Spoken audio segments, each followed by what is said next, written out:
Hey, welcome back. My name's Ray. Thanks for coming to the channel.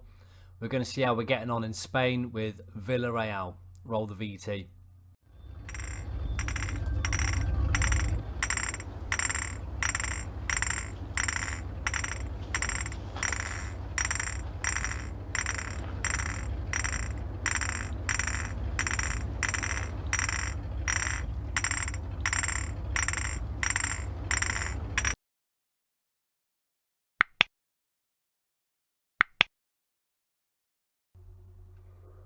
Hey, welcome back. We're over in Spain at Villarreal.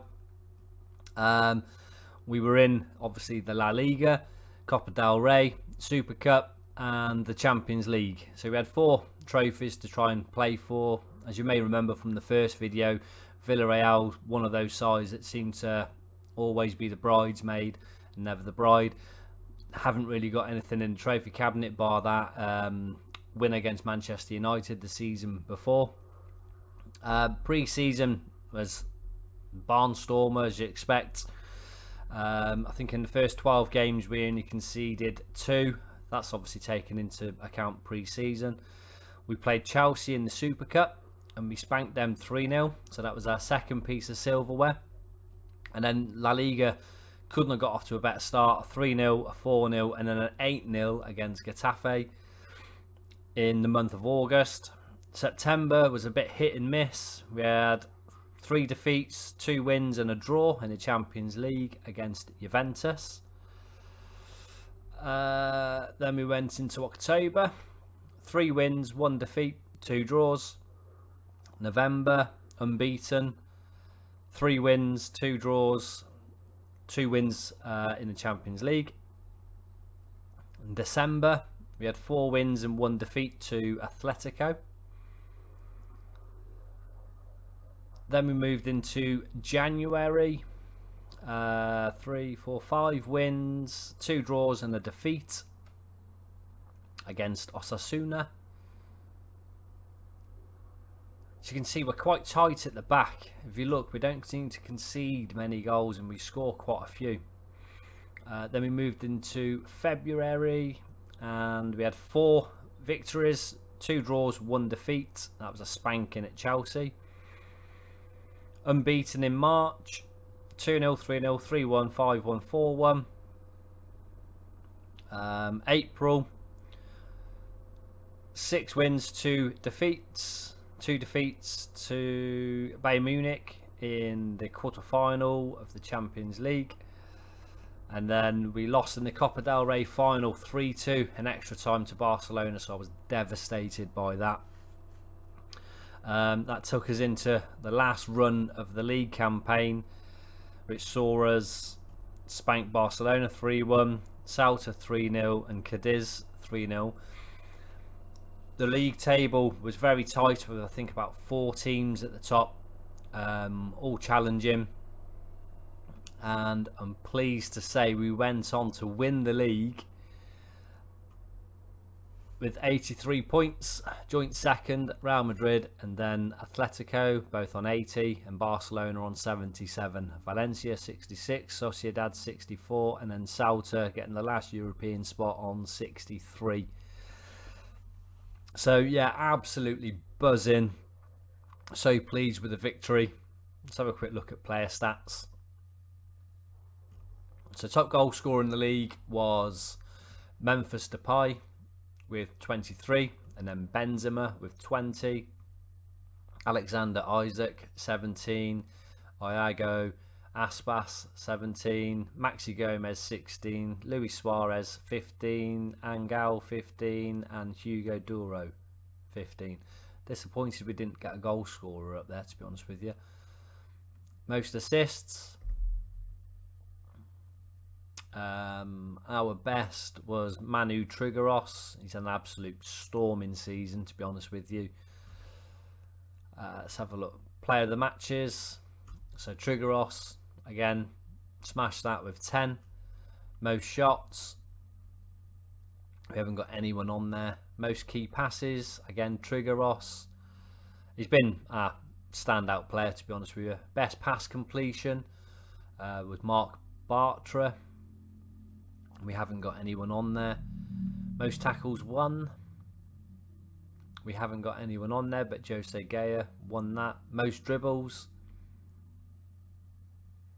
Again, we haven't got anyone on there, but that was won by Javi Galan.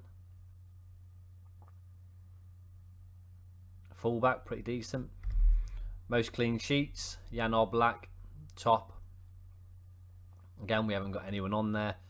And the fewest conceded, we've got Tomas Strakosha with 10 conceded, but he didn't play the whole season. He pretty much played from, I'd say, January, really, and we rotated him quite a lot with, forget his name, Loris Karius. So here we go, we're on the team. So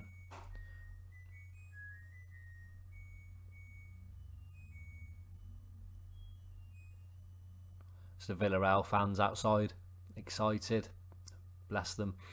So yeah, most appearances, let's just put it in order. Most appearances was Pau Torres. We offered him a new contract because he had a release clause, I think, of around 51 million. So we offered him a new contract, significant bump up in his wage because he was on around about 40,000, 50,000 before, so he's gone up to just under 90. But we managed to get that release clause up to 150 million, so we're quite safe with that now. Pau Torres, as you can see, managed to come back with 7 goals and 3 assists. 4 player of the matches, 97% pass rate, 7.35 over 42 games, very consistent, very solid. Top goal scorer was Gerard Moreno, 40 appearances, 5 as a substitute, and he scored 25 goals, 3 assists, 5 player of the matches, average rating of 7.21. Paco Alsassa, 20 games, 20 goals. He scored a lot of his goals coming off the bench. He was almost a bit like a super sub Ole Gunnar Solskjaer. And again, a good solid 7.11, especially like I mentioned previously, coming on majority of the times as a sub. My little jewel, Jeremy Pino, is coming on leaps and bounds through training. Looking really, really good. Like this guy a lot. Hell of a good player. 38 appearances, 13 goals, 10 assists, 82% pass completed percentage, average rating of 7. Bola Dia, again, good player. In and out of the side, I picked up quite a few injuries, to be honest with you. 15 starts, 14 sub appearances, but managed to return with 13 goals, 7 assists, 7.35. Arnaut Danjuma, I know he's being linked with Manchester United at the moment. Again, in and out of the side, 24 starts, 17 appearances as a sub, 10 goals, 6 assists, 7.3 average rating. Pareo, getting on a bit now, 33, wonderful player though. Cultured midfielder he's described as, and I'd agree with that. Brilliant player. 35 starts, 9 goals, 4 assists, average 7.2. And then Manu Trigaros, 41 games, 8 goals, 15 assists, 12 player of the matches, 86% pass completion rate and 7.64 average rate. And the guy's been an absolute monster in midfield. If you get the opportunity to sign him, I would 100% recommend bringing him in. Great player. I'm not going to go through all the list, all the players. We can have a look at the transfers over the course of the season, see who we've brought in and let go. We'll start with the let goes. Try and work out where we sort of started from. It was around this point here. So we let Gasper go for just under 6 mil. Estupian 7 mil to Hoffenheim. We brought in Ronnie Edwards and Renier, but we loaned them out to get first team football, but only in Spain, to try and keep them in the country and build up their homegrown status. Experienced stalwart Raul Albiol moved to Norwich in January. Again, another stalwart. We got rid of Sergio Asensio for just under 6 mil to AZ. The reason we got rid of him was because he was not interested in renewing his contract, so we had to bring in a couple of new goalkeepers. Another stalwart, Ibora, gone to Fiorentina for just under 2 million. Moy Gomez, a little bit younger, 27, just under 12 mil. Rulli, the backup goalkeeper, 5 mil to Lazio. Capu, 1.6 to Valencia. Then there's a number of small loans. We also loaned out this guy, Samuel Chukwueze. He's a good player, I like him, but I just couldn't find a starting spot for him with Pino and Danjuma, because he wasn't playing games regularly. Despite the training that we've put in place, his stats were going down dramatically, so I decided to get him out on loan to try and see if I can get him some game time. He went to Leipzig. His stats haven't really excelled as well as I'd like. He's got 1 year left on his contract. He went to Leipzig and played 6 games, scored 3 goals. So I'm going to have to look at his position in the squad. I think, especially like I said, with a year left on his contract, we might look at moving him on. We loaned out Nicholas Jackson again for game time, and he hasn't really progressed, so we might look at moving him on. And then Albert Moreno, cheeky little monkey, he's gone away and accepted an offer to Chelsea for 26 mil because they activated his release clause. But to be honest with you, he was in and out of the side. He's a good player, solid player. But we got a guy that's performing better. Man City were after him. Let me just find him. So it's this guy, Alfonso Pedraza. Again, a guy I'd never heard of, really, to be honest with you. But as you can see, solid at the left back slot. We are looking at bringing in someone, hopefully magical. But we'll wait and see for that to get over the line. Let's go back to transfers. So what we managed to do, bringing in wise, see where we started. So we started around here. So we brought in Renya, like I mentioned earlier. We got the director of football's brought in a couple of the youth players. This guy, Unai, Juan Gabriel. So I'm happy for him to bring those guys in, sort of sit in the B squad, C squad, and under 19s. We brought in Ronnie Edwards. Like I said, it's quite a bit of money, really, 4.5 million, considering we haven't got a lot of money. Optimistic about his progression. I think he's going to turn into a good player. 2-footed, really adept at playing left and right footed, can play across the back four, really. Good player. We brought in Wobber, basically as a left-sided centre-back and wing-back to cover Pau Torres in case he gets injured, but he picked up a broken leg, so he was out for sort of 4 months. And then because of the goalkeeper issues, like I mentioned, with Asensio and Rulli, we brought in Tomas Strakosha from Lazio. Again, he was having his own issues at Lazio, and we managed to pick him up for 2.5 million. Brought in the young Irishman, Colm Whelan, just to sit in the reserves. Favourite of mine, Kamal Bafunta. I know my mate Fugs loves him, signs him for every club he goes to. He goes to a lot of clubs, to be fair. Brought in another guy I like, Natsi Univar, just as backup on the left, but Ajax become unhappy with his loan spell, so we cancelled that in January and he returned back. We brought in a guy called Poku Ngissien, again just for sitting in the reserves, really.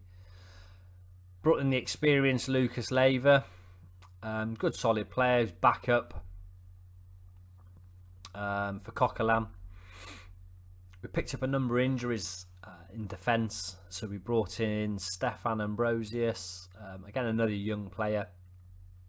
I like Ambrosius, I've managed him before at Hamburg, good dependable player.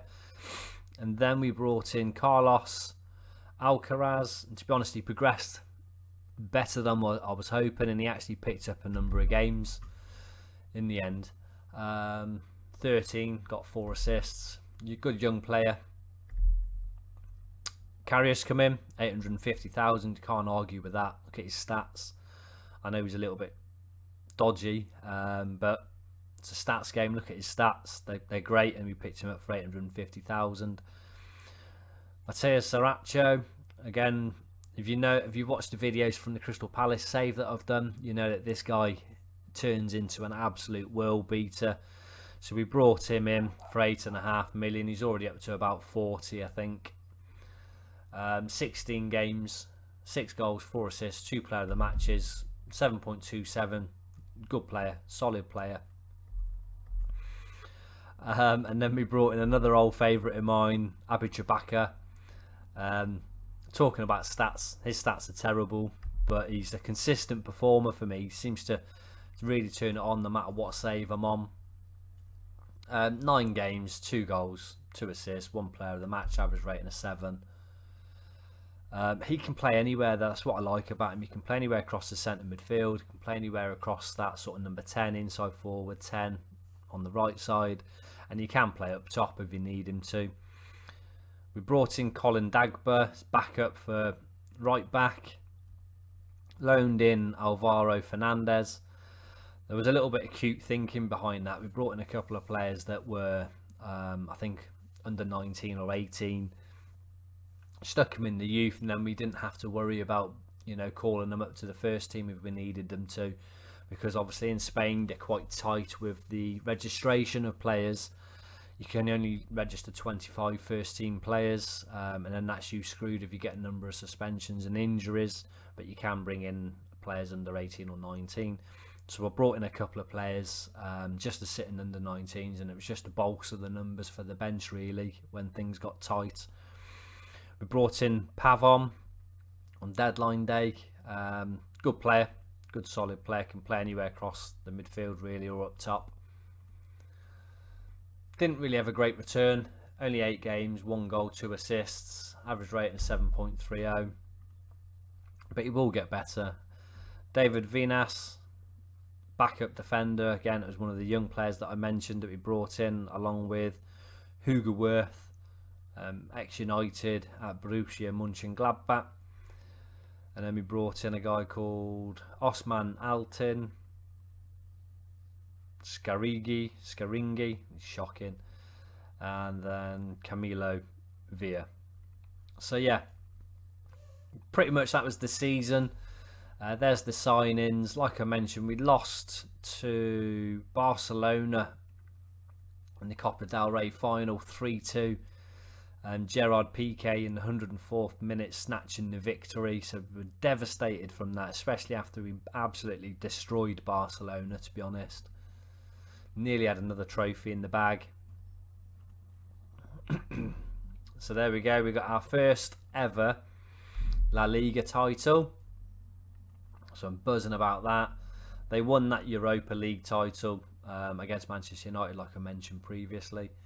Then we brought in our second trophy, the Super Cup.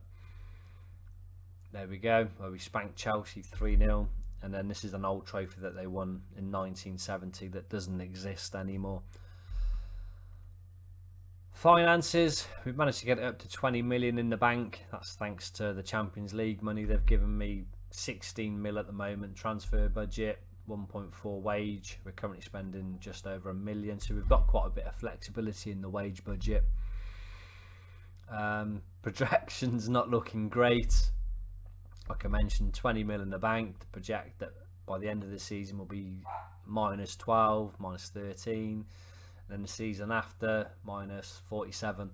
So we've got a little bit of work just balancing the finances to do. So yeah, it's quite exciting. The board have been really good with the coaching team. They've kept backing me, giving me more and more coaches. I'm not going to go through all of them, but we'll just scroll down. You can see what we got going on in there. Some very good coaches. Bolts up with the fitness coaches, which are very, very important in this game. And then managed to bring in, Rude, Wooters, good tactical coach, Brian Klug, Alan Russell, Ike Horn, Stevie Bold, Dennis Bergkamp and Luis Carlos. So we're very good pretty much in the whole league, apart from analysing data. And that's pretty much it for the end of the first season. I'll be honest, the difficulty that I might have now is, I won't so much say motivation, but we've won the league, first time of asking. We have got Germany open, Italy, England, and Scotland. So I might be tempted if something appealing was to pop up. Something like an Inter Milan in Italy or someone in Germany, just to try and see if we can maybe start building up a journeyman and we can go between leagues and see if we can pick up trophies. Ideally, it'd be nice to go to a side that are a pretty decent side, but they've got a poor trophy haul. But we'll see. We'll keep an eye on it over the summer. You've got a lot of these international jobs, as you can see, about to sort of become available. That then creates a bit of a merry-go-round where a lot of managers leave and join these clubs and vice versa. So it could open up something, but if not, we'll stay at Villarreal. We'll try and see if we can get that Copa del Rey. We'll see if we can retain the La Liga, and then good Champions League run, see if we can get further than the quarterfinals, maybe try and make the semis. But we'll see what happens in the summer, and then we'll bring that into the next video. So thanks for watching. Hope you've enjoyed the content. If you have, click that little dingy bell thing. Subscribe, I'd love that. I think we're up to about 22, 23 subscribers, so please subscribe. If you like the video, click the like, share the hell out of it on social media, and we'll see you on the next video, hopefully. Thank you.